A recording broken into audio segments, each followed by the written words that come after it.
D-Lo 404 Boxing. All right, y'all. So I see that Shakur Stevenson still calling out Oscar Valdez and still unable to even get his attention. Not that he can't get a fight, that he can't even get this guy to even respond and even talk as if he's willing to consider giving him a fight down the line. I know that Shakur Stevenson is basically the mandatory for Herring, who is trying to fight Valdez. I'm not sure that fight's scheduled yet or not, but it's like Shakur is trying to get a fight with either guy. Understandably, Herring's his friend. They roll in the same circles, but Shakur is not shy about saying that he really truly wants that fight, and that if it was offered to him next, he'd take it right away, which is what he should say as a fighter. That should be his attitude. But at the same time, he was calling out Valdez long before Herring. He was trying to fight Valdez before the Bichette fight. He tried to fight Bichette. And now he's, back on Valdez again. And I feel like for Valdez to be where he is and supposedly who he is as a fighter, there should be no reason that Valdez shouldn't be willing to take a fight with Shakur Stevenson. I understand if Valdez is going to have his unification bout with Herring, but I also feel like whether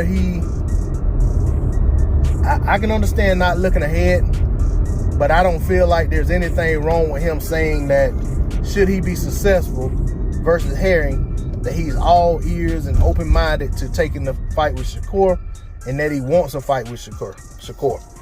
But it just seems that he has no interest in that fight, and it seems like if Shakur Stevenson, basically, if he really wanted that fight, he'd be just chasing it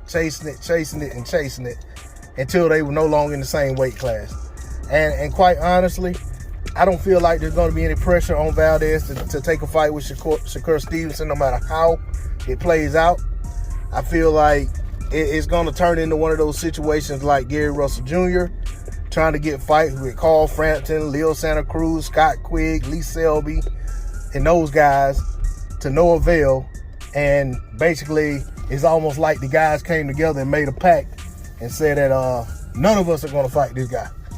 Let's just play keep away.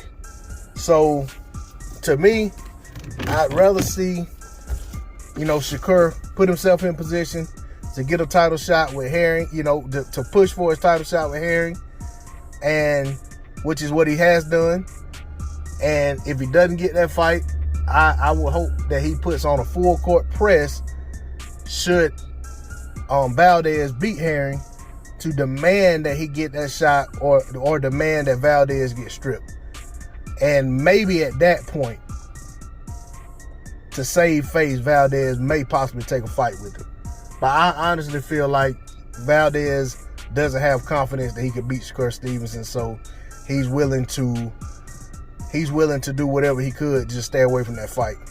And I could see a situation where he acts as if he doesn't need that particular belt and he's trying to do something bigger and better, because that's become the thing with a lot of these guys. If they look at guys like Canelo, when you don't want to fight a certain guy, then you just create a perceived bigger venture and go after that and say, well, I just didn't do that because I wanted to do something greater. And it's perceived to the casual boxing fans who don't know any better that, hey, he took a bigger threat, man. He's not ducking that guy. He went up and done this, so I don't know. We'll see how it all plays out, but I definitely want to see Shakur get the fights that he wants, and I feel like he's doing the things to put himself in position, and I just feel like it's one of those things where a lot of these guys feel like this kid is too good, even though he's early and he's young in his career. I feel like he's too good already for some of these guys. I feel like Haney has the same problem. That's all I want to say on this subject. D-Lo 404 Boxing. Like, share, comment, subscribe. I'm out. Peace.